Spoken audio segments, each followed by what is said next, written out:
हो मंगल भवन अमंगल हारी,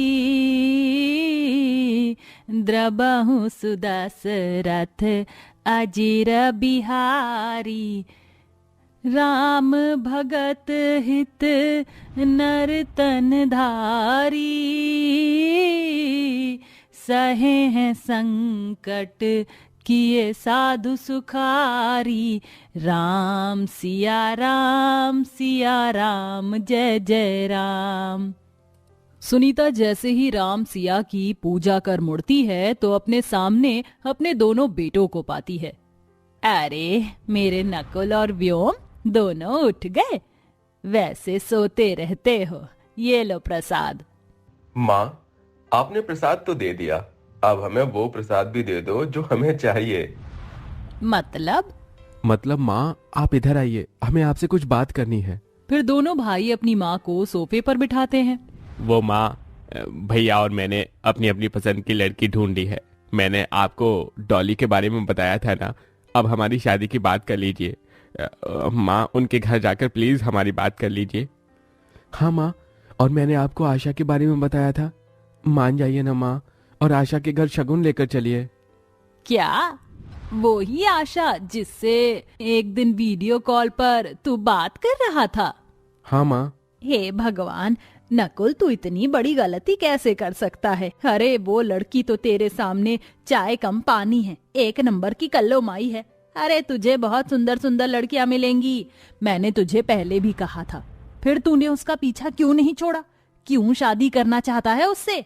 माँ, आशा का दिल बहुत साफ है, वो बहुत अच्छी है और बहुत गरीब भी।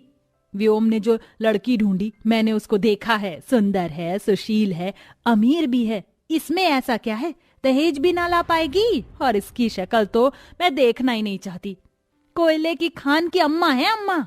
बस माँ, मैं उसके बारे में और नहीं सुन सकता। मैं शादी करूंगा तो सिर्फ उसी से ही करूंगा, वरना नहीं करूंगा।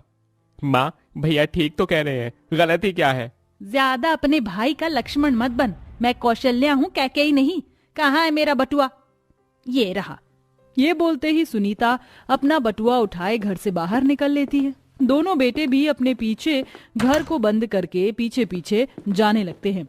सुनीता रिक्शा में बैठकर होने वाली काली बहू के घर पहुंच जाती है, जहां आशा की माँ विमला दरवाजा खोलती है। फिर अंदर आकर सुनीता आशा को देख सुनाने लगती है। तुम ही हो ना आशा? रंग से ही पता चल गया वो तो मुझे। क्यों फंसाया तूने मेरे बेटे को अपने जाल में? मेरा बेटा तुझे ज्यादा ही पैसे वाला दिख रहा है। अरे किसी और को फंसा लेती। माँ, आप ये कैसी बातें कर रही हैं? हाँ माँ, प्लीज शांत हो जाइए। चुप रहो तुम दोनों। हाँ कल्लू माई, बता, तूने मेरे बेटे पर कौन सा काला जादू किया है जो यह तेरे से ही शादी करके मानेगा? इसी दुनिया की और अप्सरा इसे पसंद ही नहीं आ रही। माँ जी, मुझे गलत समझ रही हैं। मैंने नकुल पर कोई काला जादू नहीं किया। ये उनका साफ दिल है जो मुझ जैसे साफ मन को वो समझते हैं, पहचानते हैं। सुनीता बेन, ऐसे मेरी बेटी को कुछ भी मत बोलिए, वो बहुत सीधी है। आप तो चुप ही रहिए। जरूर आपने ही अपनी बेटी को कुछ सिखाया होगा जो मेरे बेटे पर असर हो रहा है। गरीब कहीं के। सुनीता की कड़वी बातों से दोनों बेटे शर्मसार हो जाते हैं। वो और विमला से वो माफी मांगकर अपनी माँ को वहां से ले जाते हैं। क्यों ले आए तुम दोनों मुझे घर पर? माँ, आपको ऐसा करने की क्या जरूरत थी? माँ, आपने बहुत गलत किया है, लेकिन मेरी भी जिद सुन लीजिए। मैं सिर्फ आशा से ही शादी करूंगा।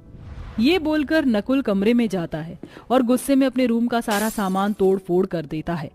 फिर उसका छोटा भाई उसे संभालता है। एक हफ्ते में नकुल बिल्कुल भी खाना नहीं खाता। अपने बेटे की यह हालत देखकर सुनीता नकुल के पास जाती है। मैं तेरी उस काली बहू से शादी करवाने के लिए तैयार हूँ। तैयार हो जा, आज दोनों बहू को शगुन देना है। सच माँ?